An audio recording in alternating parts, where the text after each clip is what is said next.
Welcome to SML Total Access, where we break down news, predictions, and more in our Madden League. Now, let's get fired up for SML football. Hello and welcome to SML Total Access, a new era in the SML, as it is the first time we have three men on the panel. Introducing first, coming out of Tennessee, he's a Titan fan, standing at about 5'5", 186 pounds, and he is a Ryan Tannehill fan. Tiny Titan, what's going on, brother? What's going on, man? I'm actually about 5'10", and Ryan Tannehill is the GOAT, so I appreciate that. Thank you. Yeah, we don't care about you. Now, for the main event, he stands at about probably 5'9" and about 195. Dan Heed, the Denver Broncos owner. What's going on, Dan? Welcome to the show and a new staple of the SML Total Access. Man, just glad to be here in the same phone call, same Discord with Tiny and Prime. I mean, this is a dream come true. I can't even imagine this. Oh, you've made it, Dan. You have made it. But everybody, if you're new to the show, we like to get things going. So first down, right off the bat here, I see this in chat quite a bit.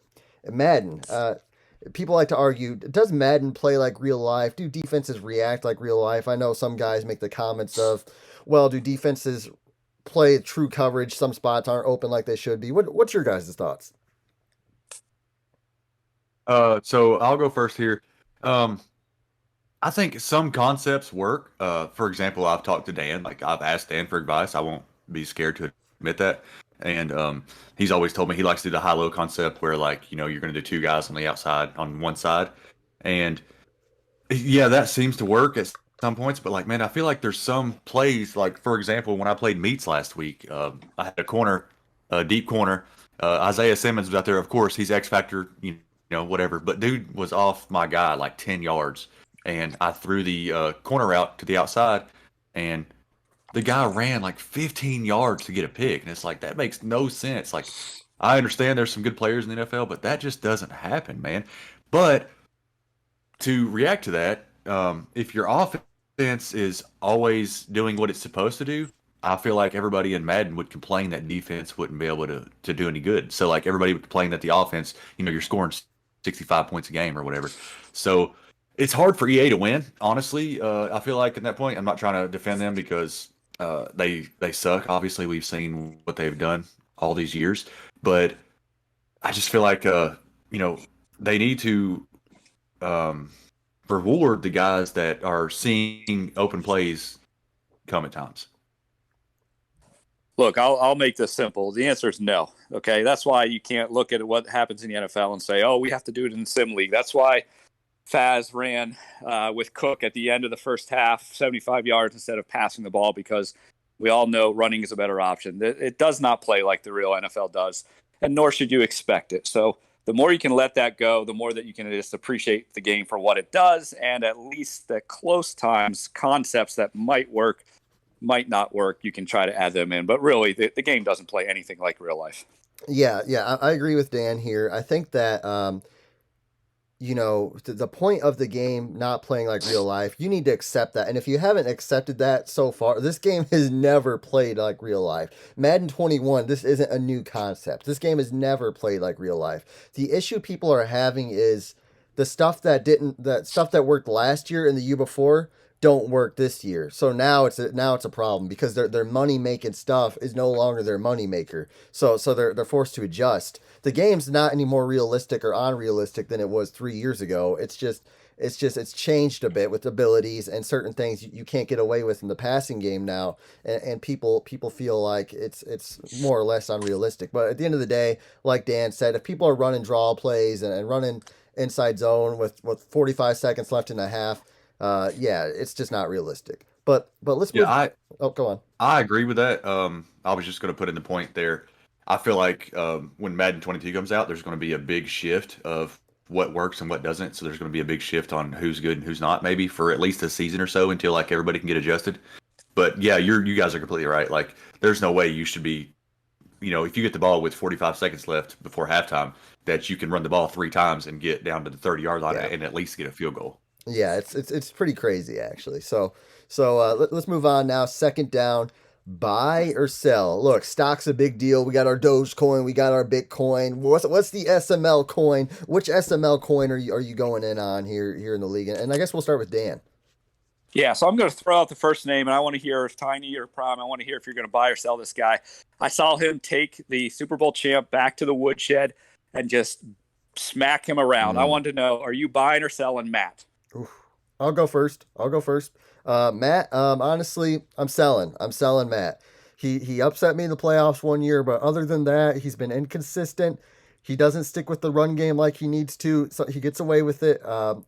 I think he's a good player. I think he's a playoff caliber player, but I think his ceiling is future Empire level. Okay, so I had a few guys wrote down here where I had buy, sell, or hold, and Matt was actually my hold. So his team is 81 overall, so he's towards the bottom really of the overall teams. But he's fourth in rushing, so you said he wasn't rushing enough, but I think he's still doing okay. But so I just wanted to list off here his best wins. He's 34-17 against Dan. He beat Paulie twice, and he beat the crap out of Faz 38-17.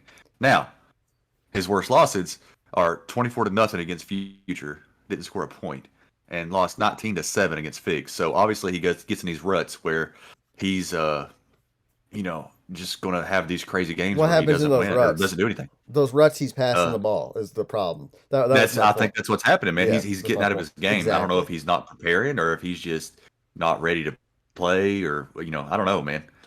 I think now's the time to sell Matt because this is as high as he's going to get. Come playoff times, he's going to have to run through one of the big three, and he can win one of them, I think, but he can't win two to get to the Super Bowl. So you want to get the most money out of Matt right now, it's time to sell. Yep. All right, Tiny, who do you got buy or sell? Who you throwing out there on the table for us? Okay, we've talked about this for years or for seasons, I guess. I'm buying Dump. He's going to do it this year. His best wins this year has been against Dan. He beat the crap out of Dan. Dan didn't score he didn't score 2 points. He didn't score 4 points. He scored 0 against Dump. And Dump scored 24 against him. He also scored 62 points against Future, although he did give up 35. But I'm assuming he gave up some of those points just so he could, rack up some more yards and points for his own guys. Now, I will say his worst loss was against football team, 42-7. And myself, Tiny, not trying to beat my chest or anything. I did beat him a few weeks ago, 27-25. But he has played really well. His team's 85 overall. He's 12-3. I think he just seems like he has a different mentality in chat. And he's coming in there really strong. He's being super confident. I don't think he needs to get too confident because we've seen that happen before. He is in there talking his shit, then he loses, and then he disappears for 6 weeks. But I think this may be Dump's year, man. Look, yeah, I'm buying the Dump stock as well too. I've got no other option. When someone beats you as bad as Dump did, I got to buy him in because if he's not going to do well, then that makes me look bad, and that can't happen. So here's the thing: I'm worried about Dump though. He lost the superstar running back. I know right now that he's winning and still doing all right, but come playoff time, man, that's going to be a pressure, and I'm a little bit worried come playoff time too with that 1-6 record. That's going to start creeping in the back of his mind. It looks like he's got a matchup with RD coming up, but his defense is playing great. His confidence is high. I'm buying Dump. I'm going to sell. I'm selling. This is the same song and same dance. History tends to repeat itself. Go back to last cycle even. Dump, I don't know if you guys were here for this, but Dump started off the cycle against me 2-0 as the Jaguars, and he blew me out the second game. We played in the AFC Championship game, and I almost shut him out that game, and I went to the Super Bowl. Dump has done this time and time again. I like the guy. I would love to see him succeed, but until I see something different, this is literally the same story every 2 or 3 seasons for Dump. He gets hot, he's dialed in, and then he gets beat down in the playoffs, and then we don't hear from him again. It's a weird story, but I see it time and time again. But here's my question now, guys. Who for a buy or sell? Faz. He said he's checking out mentally, possibly after getting beat down by Matt. I'm personally selling the guy. I just want to see what you guys think. Yeah, I'll jump on this one. I'm selling this one as well too. Here's the thing: the book's out. The blueprint is out. People know Faz's weakness: run at him, run at him, run at him. Not only does he have trouble stopping the run, but it's a mental game with him. He starts to get frustrated. He starts to get annoyed at the game. He starts to going off on his commentary. Everything starts breaking down when you just run the ball. So NFC, whoever's out there, if you're listening to this playoff time, run the ball. Faz is going out before he gets to the NFC Championship game. Yeah, I want to keep faith in Faz, but of course he's got probably the best offense in the league. But so of course what you would do is run the ball, control the clock, and get ahead of him. But see, so like Dan said, the blueprint's out. You gotta keep him from scoring 45 points a game, which is what he's done against some of the lower tier guys in the league that he's played against. Yeah. So we'll see. And like you said, also he may be checked out a little bit. He already won his Simbardi. He's happy. Yeah, I in the Super Bowl when I lost to him, I tried that game plan. I ran the ball. I had success, but he's so dynamic. If he just gets one play to keep himself in it, his emotions spike up and down. He's a very unique guy. I'm selling for now, but that stock is very volatile. He might spike up again. Let's move on now. Third down here. Playoffs are coming up. Who gets the last spots? All right. So in the AFC, it looks like Paulie Woods, Coop, and DW are the last guys that can maybe get in. I'm looking at Paulie like, there's no way he can lose this. He's got the Lions and Jets left. He's 8-6, so he's got a game up on everybody right now. Paulie's he beat the definitely gonna Lions get it. last night, so he won that game. Oh, did he actually play that game? Okay, Yep. cool. So Paulie's got to win one more game, and he's playing Latin, so I'm assuming he'll win that game. I don't know. They play good games though normally, but you got Woods. Woods, Coop, and DW are all 7-7. While we were taping this, Woods just lost to NYT. So so Woods is 7-8. So, but he had NYT and the Falcons left. The Coop had Jags, which he lost actually yesterday too. I seen that last night. And then football team, and then DW's got the Rams and Texans. So nobody's got an easier path. Paulie's going to win his last game, get in the playoffs in the AFC. In the NFC, you got Fig at 7-8, and the Lions and Bucks are both 6-8. And Fig has the Lions left, and the Lions have Paulie and Fig left. So that last game may be big. It kind of depends on what Fins does there against Paulie. And Tiny, I know it's early, man. We just told you what happened. Paulie beat Fins, man. I'm sorry, man. I wrote this stuff down last night. Come on now. And then you got Field General with the Falcons and Vikings left. He's just kind of holding on, hoping that somebody loses so he can win the last two games. But I don't see that happening.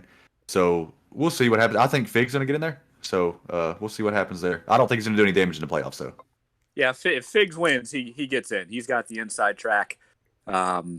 And after that, then the Giants have a shot, and then still the Eagles have a shot. But I agree with you. I think it's Figs and Paulie. Those are my two picks for seventh spot in both conferences. Yeah. I'm a Figs guy. I talked to him this offseason. I took him under my wing, and he went from 0-16 to a win and you're in. That's another notch on the primetime 0-0-0 legacy. Just something to note here.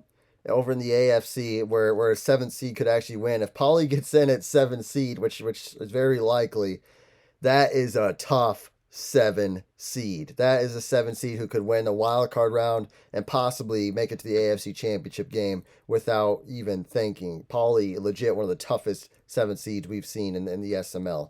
Well, it'll be interesting though if he does get the 7th seed. He's either going to face Matt or he's going to face Future, which he's had some trouble with both those guys. Yes. It's going to be interesting. That'll be fun. And the matchups there. That'll be fun. So let's move on now. 4th down.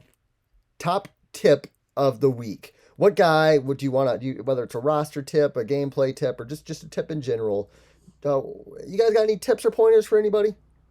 Yeah. This is kind of more of a general tip. I mean, it's kind of my desire to see passing great again. I mean, I know Madden loves the run. I know running's easier, but man, I'm seeing these interception numbers. I'm looking down here at Mahomes. I'm looking down here at Love and Burrow. These guys got over 40 interceptions. So here's my tip. Okay. Here's my tip. Find one good route you like and then have a check down every single play. Snap the ball, read the defense. If your first route's there, if it's there, throw it. If it's not there, check it down, live for another day. Stop giving the ball to the other team. You are never going to win by throwing 4 or 5 interceptions in a game, you're going to get blown out every single time. So make it simple. Find one route you like, then add a check down, whether that's a drag, whether that's a running back, a tight end, something simple that you can just throw it to and live for another day. All right. Well, while I finish writing down Dan's notes here, because I definitely need that. Mine is simple, man. It's be who you are. Do what you're good at. Run the ball if you're good at it. Pass the ball if you're good at it. Like Dan said, the routes, use those. I catch myself trying to do too much, and everybody knows I'm trying to run the ball with Chisholm, and I start catching myself. I start the game throwing 3 or 4 passes, getting 40 yards. I'm like, all right, yeah, let's just keep passing it because I think I'm going to run it, and then I end up doing too much, throwing an interception, like Dan just said. It always ends bad if you're not doing what you're used to doing and what you're comfortable doing. Be who you are. Play who you are. That's great. No, that's good. Honestly, I had wrote down the same thing as Dan, and I'm going to use an example here. With passing concepts, it's easy to throw a lot of interceptions, and it's a little bit tougher to throw in Madden this year. And I was watching a Mike FML game, and I actually commented on his stream because I was shocked at how complex his passing scheme is. I mean, he had these routes that I would never, I'm usually a top 3 player in the SML. And I would never dream of running these passing concepts. They were very, very complex and kind of like taking too long to develop and deep in the middle thirds of the field. And it was very bunched together. For me, I would say the simpler, the better. That's not saying abuse drag routes or abuse out routes or abuse streak routes. Just super simple route concepts. I've made a living, and Dan, if you do watch my tape, you probably know it better than anybody. Yep. My route concepts are probably extremely simple. Like there's not a whole lot to them, but if I can understand it and if I can make quick split-second decisions when the pressure's on, that's what I need. And if it's easy for me, then that's what matters. And I just want to be so good at it that I can do it no matter what. And I think that's what people should focus on. Yeah, we can make passing good again. That's the thing. I mean, I know running's broken, but I watched that Meats game and last night, and he threw for I think like 22 yards. Like, we got to be able to throw the ball more than that. We got to have our top quarterbacks throwing 3,000-4,000 yards, and we're not even close to that. So we got to get back to passing again. Yeah, let's move on now. Extra point. We're around 17 minutes on this podcast. We're making solid time here. The extra point is the Tiny 5. Tiny Titans is going to give us his I think it's the top 5, and me and Dan are going to pick them apart. All right, man. So at number 5, I've got the Colts. Oh. Sorry, man. Sorry to put you down there at the bottom. Wow, number 1 seed in the AFC. Number 1 seed in the AFC, but okay. All right, man. Well, you're 12-2, and your points for and points against are 28-20. You haven't been playing so hot lately. I know you had that one beat down against Coop a few weeks ago, but other than that, you just got pretty much spanked against Coop last week, 31-21. Mm-hmm. And then against the Texans the week before, you only won by 7, and you was like out here in chat saying, "I'm going to win by 50. Should I put up 40? What should I do?" So I feel like you're maybe you're on cruise control a little bit. We're getting close to the playoffs. You already got your spot. You're good to go. But I can't put you up any higher than that right now. Okay, it's a bad pick, but okay, let's move on. At 4, I'm going to put Bomber. He's also kind of the same boat you're in my opinion, where he kind of just was on cruise control. He lost to Paulie and football team back to back. That's not bad losses by any means, but how often does Bomber lose back to back games? And every game since then has been super close. I think every game has been one score except one. I think it was 10 points. But he's first in defense. That's what you got to watch for Bombers. So that's why Bombers in the top 5. Third, I got Panthers and D-Muse. He's 13-2. He's got an 8-game win streak right now. I was hesitant about putting him in here because, we've had this discussion, I think, for the past 2 or 3 seasons, however long he's been here. He always kind of just hides under the radar. Nobody really talks about him, but he's always there at the end. And then number 2, I got Dump with the 49ers, 12-3. He's 6-0 since I got him that one game, even with losing Edens. So, if he does Edens comes back, I hate to pull this out, but I think Dan knows when does he come back in the NFC Championship, maybe for the NFC Championship. That'd be the closest. Okay. So if he gets to that point, y'all better watch out, man, because he'll be because I played him last week. he is not the same without Edens, but he can still play his game. And then of course number one, I got my boy Faz. Awful, That offense, awful. you just can't stop his offense, man. I mean, if we can try. We touched on it earlier. If you can try to slow him down a little bit, maybe make it a slow, ugly game. But dude, his average score in his games, he's beating people by 15 points. You just can't argue that. I'm gonna argue it. I'm arguing right now, Okay. Tiny. Let's hear it, guys. So here we go. Faz lost week 13 against Lawyer Killer, beat Figs by 4 points, lost by 2 scores against Matt the next week, and only beat Meats by a touchdown. Faz has been mediocre for the last 2 real life weeks, and I don't think he's the best player in the league right now. Yeah, no, I agree. I don't think Faz is number one, and as much as I hate it, it's actually one of the probably more difficult top fives we've ever done. So Yeah. Tiny, It is. you had a tough for job sure. here. I'll give you that. But Yeah. man, I'm going to put Colts number 1. I'm going to put Dump number 2. I'm going to put Faz 3, Panthers 4, and I'm going to put QP at number 5. I'm leaving Bomber myself off. I'm leaving some other guys off. Hey, the is playing QP, great, I man. could agree with. I could agree QP, with yep. QP should have been on He's there. playing great. Well, Tiny, So I'm just looking overall the whole season, man. These guys are playing good. Tiny, we appreciate you. You got to I'm sorry, man, but what I tried to think about was you got to remember QP started out he was like 1-4, like he started awful this year, man, and then he finally got it kicked in. Yeah, he's on a hot streak for sure. But guys, that was the Tiny top 5. We're gonna do that every show now, and me and Dan are gonna pick it apart. This week it was a horrible list. Maybe next week Tiny will do better. But guys, I hope you enjoyed it. That was Dan, our Denver Broncos owner, Tiny, our Seattle Seahawks owner, aka the Colts insider trader, and myself, the GOAT, Primetime 000. Guys, that was SML Total Access. We appreciate you guys listening, and you guys have a great day.